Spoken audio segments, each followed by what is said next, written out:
Check it now. Think we're going live. I'm just going to get confirmation.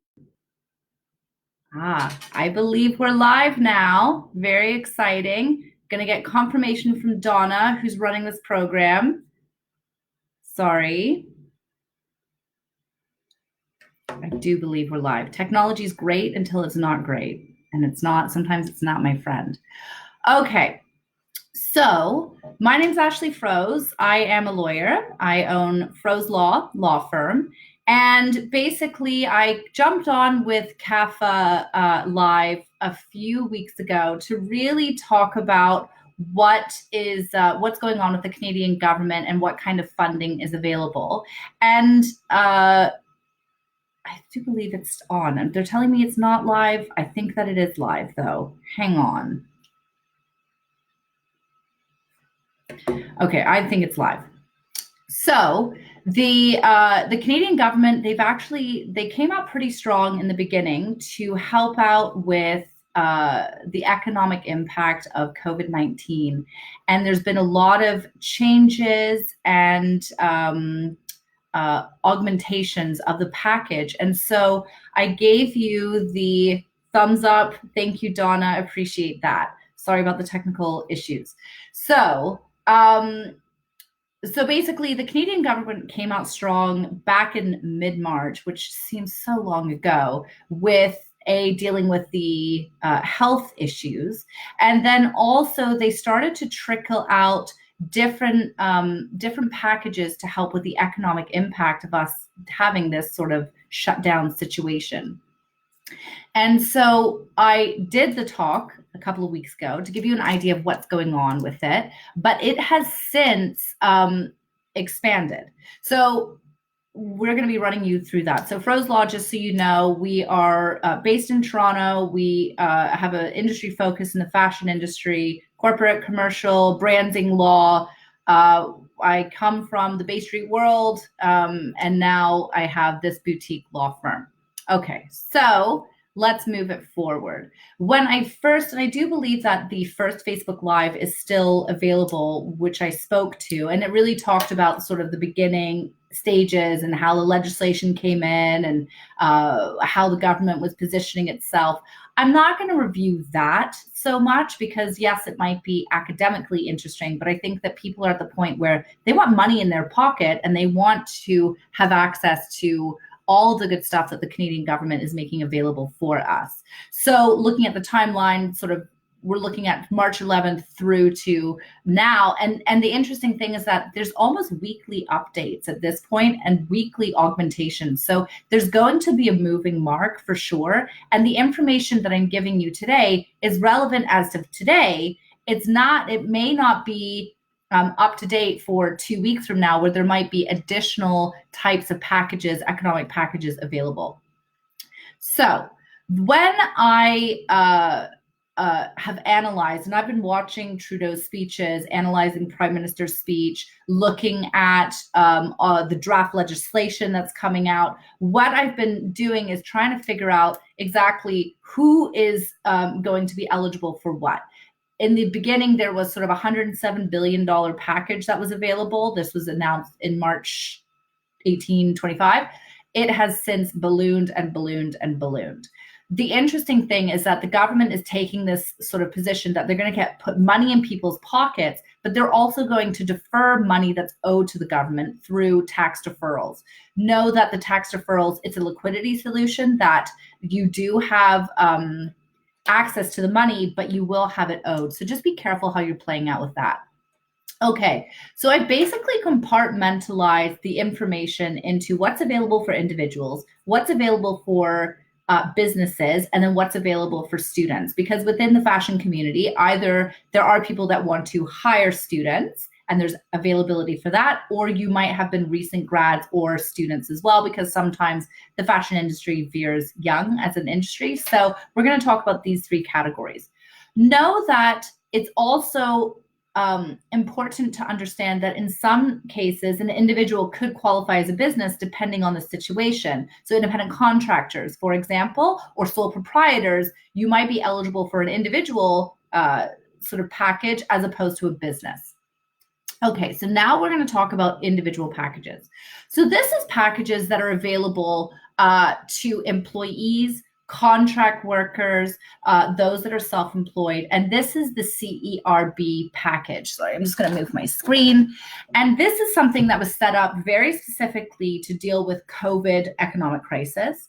And what you are eligible to get is a $2,000 monthly salary or payment that is capped at 16 weeks. And this is for workers who have lost all of their income or who make a maximum of $1,000 a month because of COVID-19. This package is going to expire on October 3rd. Who's eligible for this is workers who have stopped working because of COVID-19, i.e. they're sick, if they're quarantined, or if they're a caregiver to someone that has COVID-19, if they're a working parent that's taking care of a kid that they can't actually continue to work. So we're not talking about sort of the stay-at-home mom and dad that's now, or work from home mom and dad that's juggling tutoring and also working. This is someone that cannot work at all because the kid is now at home.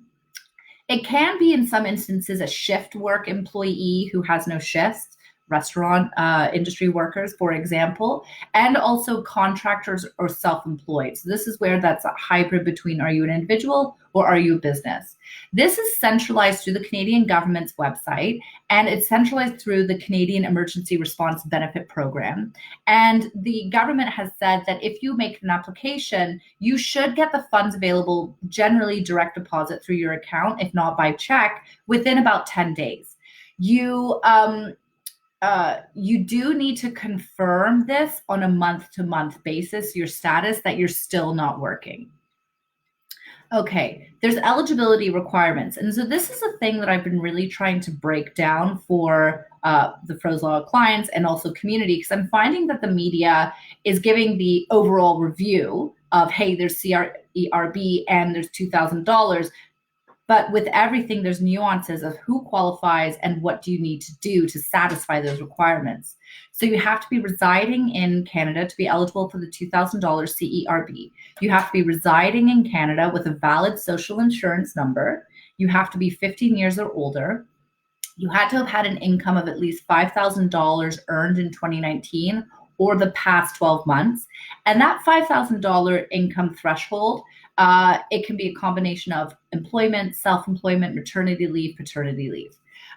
You have to have ceased working because of COVID-19. It can't be voluntary. And there's a little bit of an interplay between EI and also CERB. So for workers that have exhausted their EI, they might be able to then transfer over to starting to get the CERB. I'll deal with that in a little bit later. Then there's obviously also Eei Assistance. This is something that pre-existed COVID-19 and is something that has already a robust system. Generally, it kind of depends and it kind of varies on a province by province basis. The changes that were made because of COVID-19 is now there's no requirement to wait 1 week post termination in order to apply to get EI, and they now no longer require the medical certificate for paid sick leave. So that is something that it already pre-existed. Minor tweaks were made to it to satisfy the COVID-19 issues.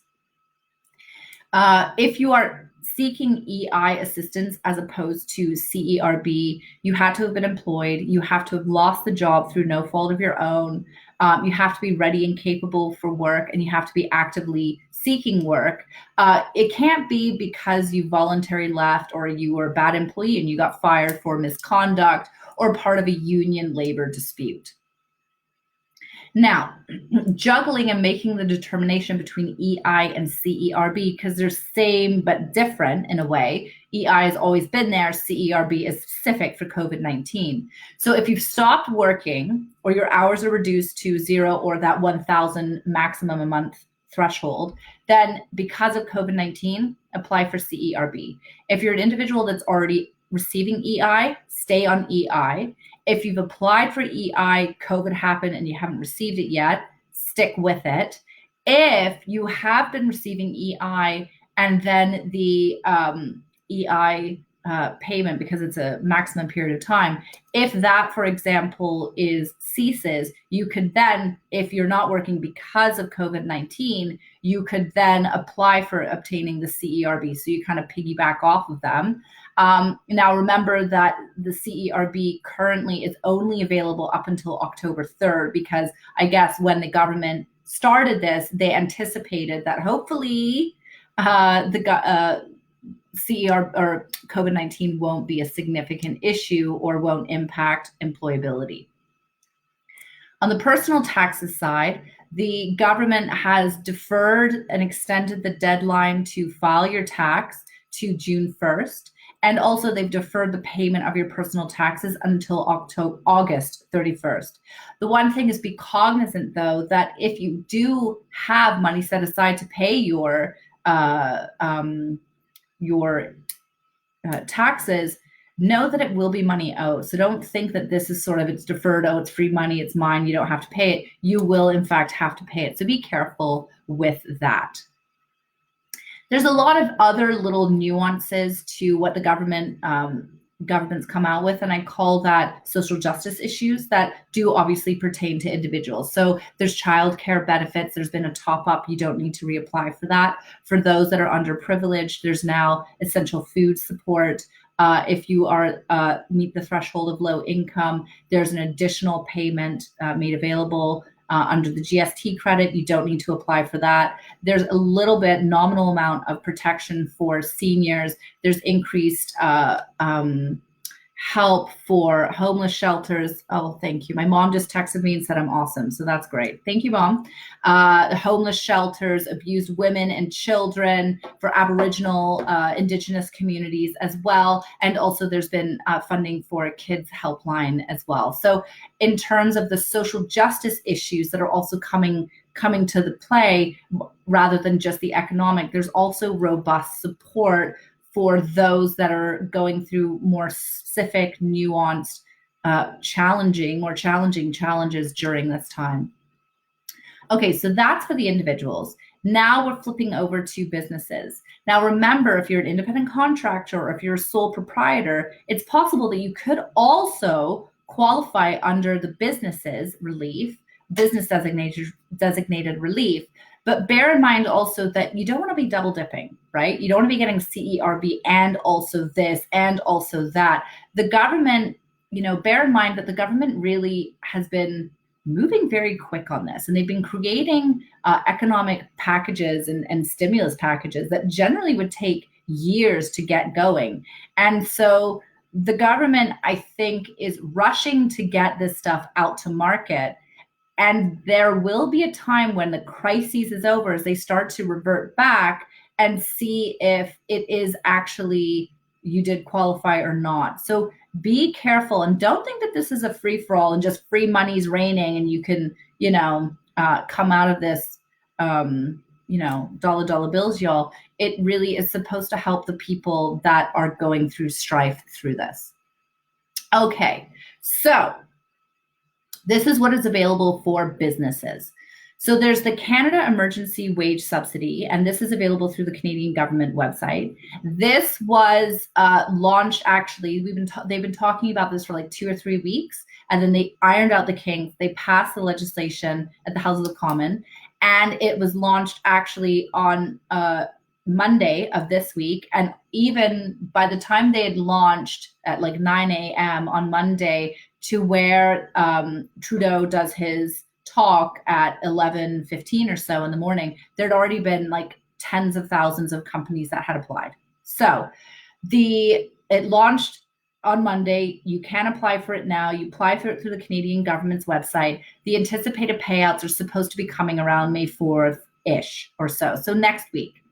Basically, this is available for companies who have had a 30% decrease in gross revenue in April and May, given that the pandemic was announced in March 11th, technically in Canada. It's a 15% decrease in revenue in March. So if you've had the 30% or the 15% decrease in gross revenue, you are eligible to get a 75% employee wage subsidy for companies. And this is it's basically a trickle-down economics plan whereby the government is going to buoy the government or the company's payroll so that the companies can continue to employ the employees so that the employees still have money to trickle down to do, hopefully to buy e-commerce from the fashion industry, for example. So this is the whole point. It's sort of, we're all in this together and it all trickles down to benefit all stages of our economic society. So you have to be, this is eligible for paying employees. It's not for operating costs, for example. There is a cap on how much the government will pay. So it's 75% of the first $58,700 owed to the employee on a salary basis. So let's say you have an executive that's making $250,000. The government's not going to say, oh, sure, we got 75% of that $250,000. It's really just help with more crunch and to a certain threshold. There's no limit for the employers. So it's not like they have X amount that they can play with, but they've got, this will vary depending on if they have 5 employees or 500. That's not the threshold. It's the 75% up to the max of the 58,000 and change. This will be backdated to March 15th. And they're anticipating currently, and like I said, things are changing on a weekly basis for sure. They're anticipating that this will end June 6th. So you want to get on this pretty quick if you're eligible for it. And the whole purpose of this is to enable companies to retain their employees, right? So you have to be careful in how you're spending this money. There is not a requirement, so they'll give you the 75%. Well, what about the other 25%? The government is sort of saying, look, best practice, good faith effort is that the company will pay the additional 25% to make the employee's salary whole, but they're not saying that you have to do it. So it's not mandatory. And again, this has to be confirmed on a month-by-month basis. So calculating, I have some clients that have talked to me about how do you calculate the 30% drop in revenue. So the revenue is a business that's carried on in Canada from an arm's length source. So it can't be sort of a more complicated holding co, operating co situation. And it's calculated using the employer's normal accounting methods. And it excludes revenues from extraordinary items. This is something that you want to talk about with your accountant. They'll be able to help you with that. And the wages goes towards the employee's traditional compensation. It can't go towards corporate expenses, stock option benefits, dividends for the senior management staff, for example. This is available. So talking about this, the employers that are eligible to apply for this. We've got the 30%, 50% threshold. It's for individuals, so that's sole proprietors, partnerships, non-for-profits, registered charities, and regular taxable corporations. You have to have had an existing business number. You need to operate a payroll through CRA. So that's going to be tricky if you've built out your staff based on independent contractors, because if you're not paying them through the CRA because you don't deduct the taxes, blah, blah, blah, that might be an issue for you. And the employees have to be employed in Canada. So it can't be, oh, I've got, an employee base that's out of India or China or wherever. They got to be in Canada. Okay. So if you have a situation where, for example, you might be an independent contractor, right? Or you might be figuring out with your workforce, you have to figure out, do you want to get the Canada Emergency Wage Subsidy or the CERB? You can't do both. So the government's been very clear on you cannot double dip. It's got to be a one or the other proposition. There's another thing that's available. So we dealt with the Canada Emergency Wage Subsidy. This is the temporary wage subsidy for employers. And again, this is run through CRA. And basically, this is a 3-month measure to allow eligible employers to reduce their payroll deductions. So this is up to a maximum of $25,000 per employer and up to $1,375 per eligible employee. And so really it's trying to help with all of the deductions that CRA is giving you. You don't need to apply for the subsidy, but you continue to deduce your income tax, CPP, EI premiums, salaries, et cetera, et cetera, et cetera. And you will get a payroll remittance back. Again, those that are eligible for this, you have to be an individual, a partner, non-for-profit, registered charity, taxable corporations, but you have to be eligible for the small business deduction. This isn't available for everyone. You have to operate the payroll account through CRA, have an existing business number, et cetera, et cetera. The work sharing program, this might be interesting as well for some clients. So we know that the Canada Emergency Wage Subsidy Program is eligible for people that have had a 30% decrease in revenue, right? The work sharing program is something that pre-exists COVID and it will post-exist COVID. So this is something that they tweaked nominally. They basically just made the duration of this longer. But basically the work sharing program is an adjustment program to help employers and employees avoid layoffs when there's a temporary reduction in business beyond the control of the employer. COVID-19, this clearly is part of that. So the government will provide income support to employees as long as they also agree to the reduced schedule of work. So it's very much of a collaborative kind of effort between the employer and the employee, and the government will step in and be like, okay, we're going to help you overcome this issue. What's interesting is that as part of the work sharing program, because remember, this is not COVID-19 specific, this is something that has pre-existed, they do request that the company has a business recovery plan. There is some eligibility, as with everything, there's eligibility requirements. So the company has to have been in business, the employer has to have been in business for at least 2 years. It can either be a company or a non-for-profit. So I don't think that the independent contractor sole proprietor is really going to work on this. There has to be a shortage of work that is temporary beyond their control. This is nice because you need to have a 10% decrease in profits, as opposed to the other program, which is a 30% decrease.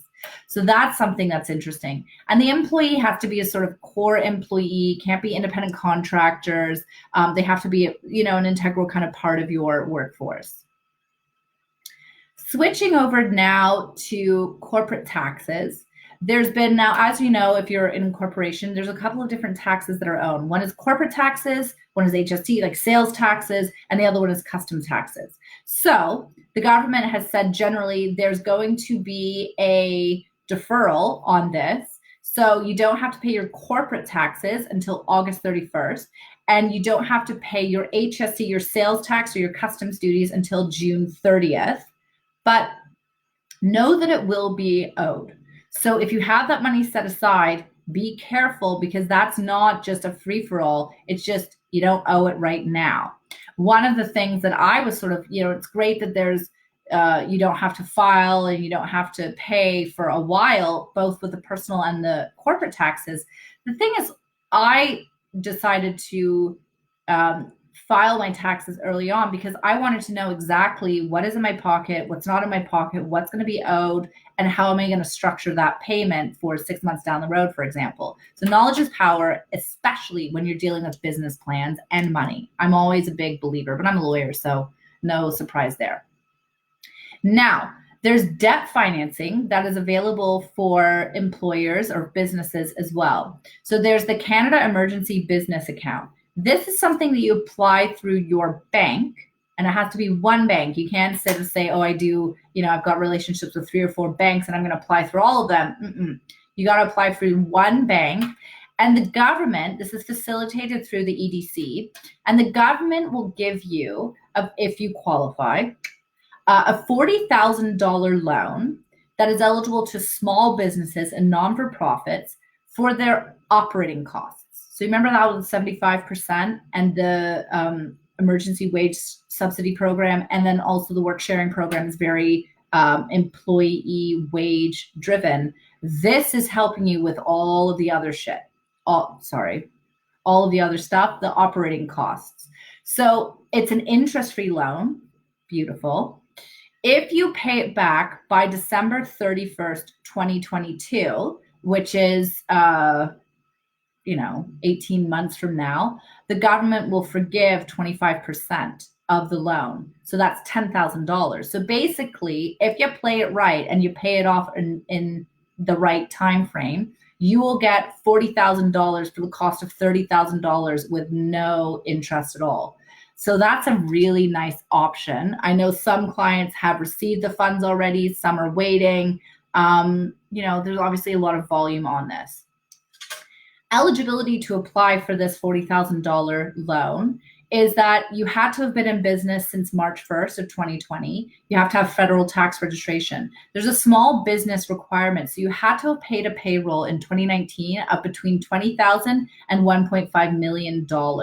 And you have to be operating a bank account, obviously, because it's facilitated through the banks. But the thing is also you have to acknowledge that you have an intention to operate as a business. So you can't, for example, say, you know what, I was kind of thinking about retiring or pivoting away from this business, so I'm going to get the $40,000, but really use this and then pay myself and then go bankrupt and then I don't owe it back. There's a good faith measure on this as well. So they're very clear, the government was very clear on what you can use these funds for and what you can't. So it's for non-deferrable operating expenses, such as payroll, rent, utilities, insurance, property tax, regularly scheduled services. It can't be for refinancing of existing debt, payment of employee distributions of wealth, increases in management compensation, like, oh, whoops, all of a sudden in 2020, the president's payroll's gone up $40,000. Doesn't work like that.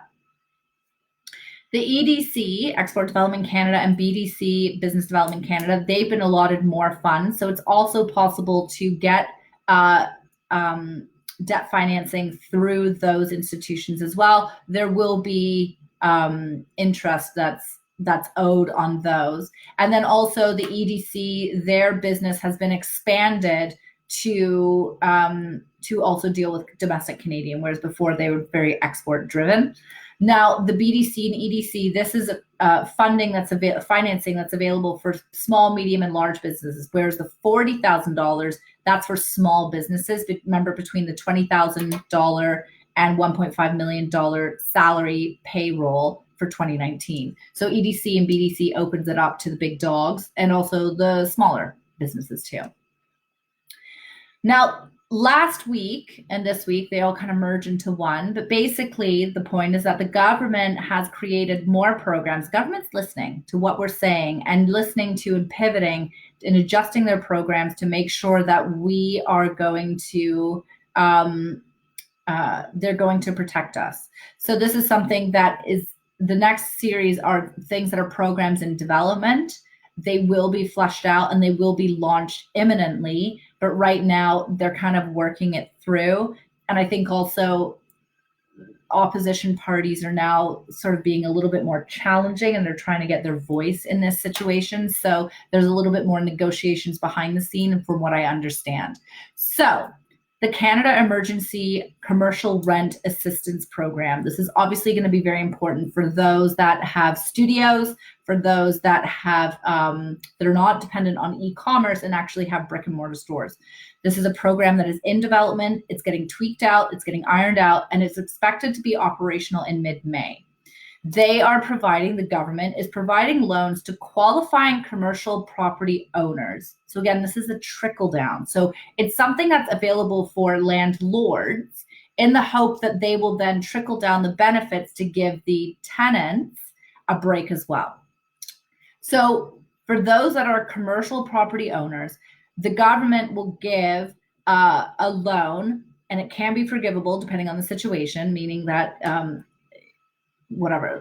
go through this, to cover 50% of rent for April, May, and June. The loan is forgivable if the landlord owner lowers the rent by at least 75% to the tenants and agrees to a rent forgiveness agreement, and also they cannot evict the tenant while the agreement is placed. So the lowered rent for the 75% for small businesses, there's an eligibility requirement on who is going to be eligible for that. So it has to be, sorry, I'm just reading some notes. It has to be a small business that pays less than $50,000 in a month in rent and has temporarily ceased operations or has had at least 70% drop in revenues. This may change. The 70% drop in revenues, to me, that seems very high. But know that not every tenant is going to be eligible for that. But remember that this is something that is being negotiated between the parties in the government, and it's not yet enacted yet. So stay tuned on that, and that will come out, we're expecting sort of mid-May, so in probably 2 weeks or so. There's also the Industrial Research Assistance Program. This is for innovative early stage companies. So not so much our fashion industry designers, but maybe our fashion industry tech driven companies. It's a program, again, that is in development, and this is to enable these early stage innovative driven, which, you know, to me says tech or patent pending companies that will help them get connections, financing, and help them bring their concept to market. Futurepreneur, so this is for you know, a certain age demographic. Futurepreneur Canada has additional funding for young entrepreneurs who are facing COVID-19. So, you know, that segment, that demographic within the fashion industry, and there'll be a payment relief for up to 12 months.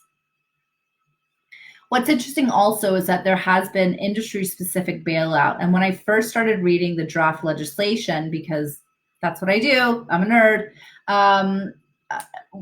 there was a provision in the bill to enact all of these changes that said that there would be additional funding that would be deemed to be in the national interest to deal with exceptional circumstances. So when I read that, I was like, there's going to be industry specific bailouts.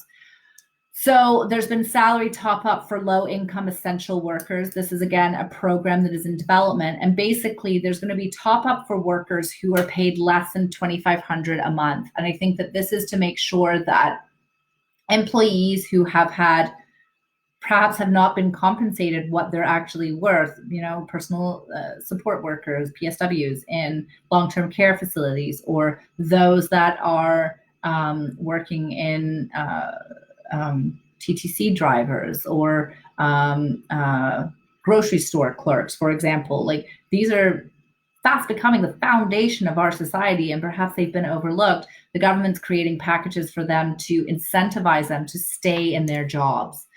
So that's something that's coming up. It's a program in development. Interesting for the fashion industry, this is another program in development, but Canadian Heritage, which is the organization, the sort of government agency, federal government agency that looks at cultural heritage and sports organizations, they have said that there's a program in development, about a $500 million fund that will help cultural heritage and sports organizations to provide business continuity. And this is going to be dealt with on a case-by-case basis. So that's something that's interesting. I don't know if it's going to be available for for-profit organizations, or if it's going to be more streamlined to the organizations that facilitate that, like our incubators, accelerators, et cetera, et cetera. There's a stimulus package specific that's in development for the agricultural industry, because obviously, you know, the food chain supply is going to be a significant issue if we don't keep that running. I'm not going to get into that so much. Now, there's also packages, and this has been more in development in the last week or so, but there's stuff that's available for students. So we've dealt with individuals, we've dealt with businesses, and now we're dealing with more of a students. And obviously the fashion industry employs a lot of students for sure, and also is comprised of students that are super creative and want to get out there and do their own thing too. So there's a group that is available for students.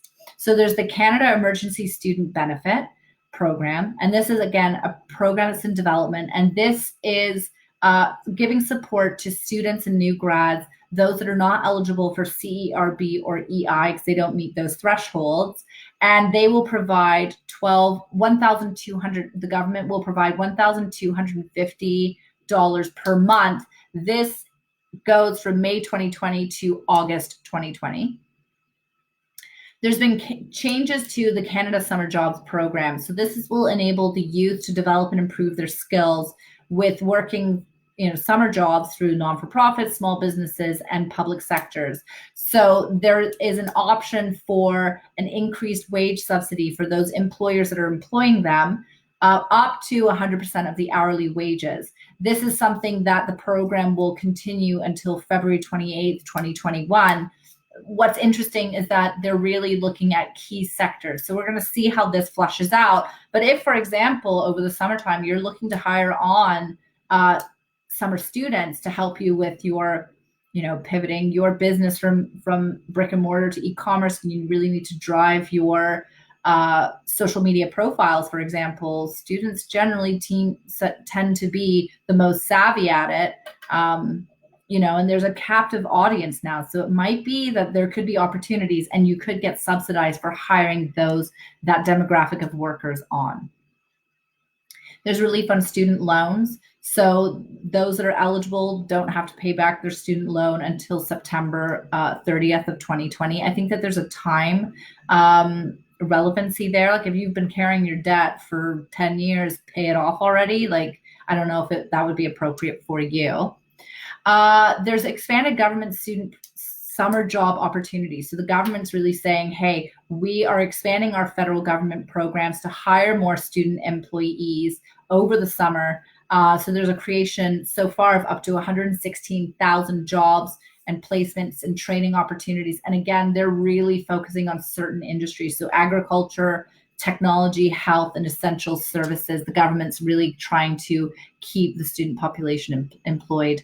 And then there's also a Canada Student Service Grant Program. And this is a program that's in development. It's interesting.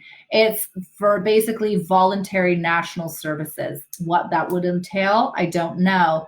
But basically the government's saying, look, if you provide service to the Canadian government's needs, we will provide you, by providing community services, we will provide you with a $5,000 grant for your education in the fall. So that is that. The one thing overall is that be cautious of scammers, which is just horrible. But I've been getting texts and emails, for example, from unknown third parties saying, we've got, the Canadian government has your money, click this link and provide your banking information. No. Don't do that. Everything is systemized through the Canadian government's website, either be it through CRA or the actual programs like the CERB benefit program themselves, or it's going to be centralized through like an EDC and BDC, or it's going to be centralized through your bank.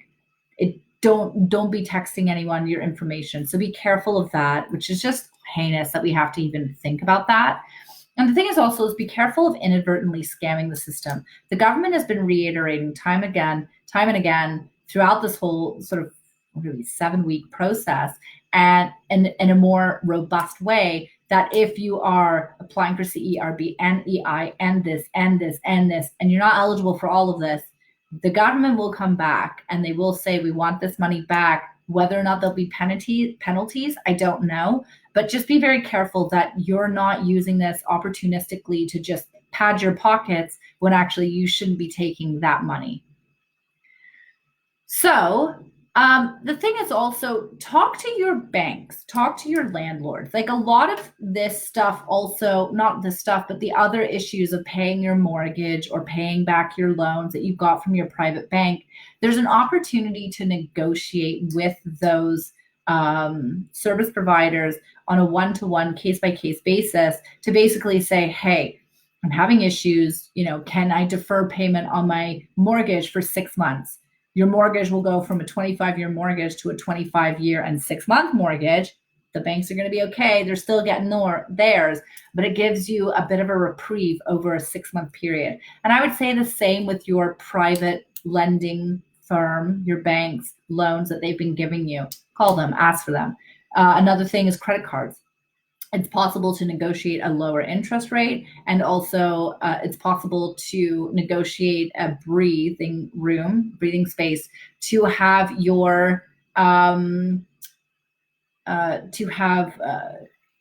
paying back your credit card bills as well. So that's everything on my end. Do stay in touch with me and CAFA as well, because we will be providing updates, because there's obviously a lot of programs that are in development, which we'll probably know the iron out the kinks within 2 to 3 weeks. And so that's it. If you want to stay in touch with me and you have any questions, go to Froese Law, www.froeselaw.com, and feel free to reach out. But otherwise, be well, stay safe, and have a good day, I guess. Bye.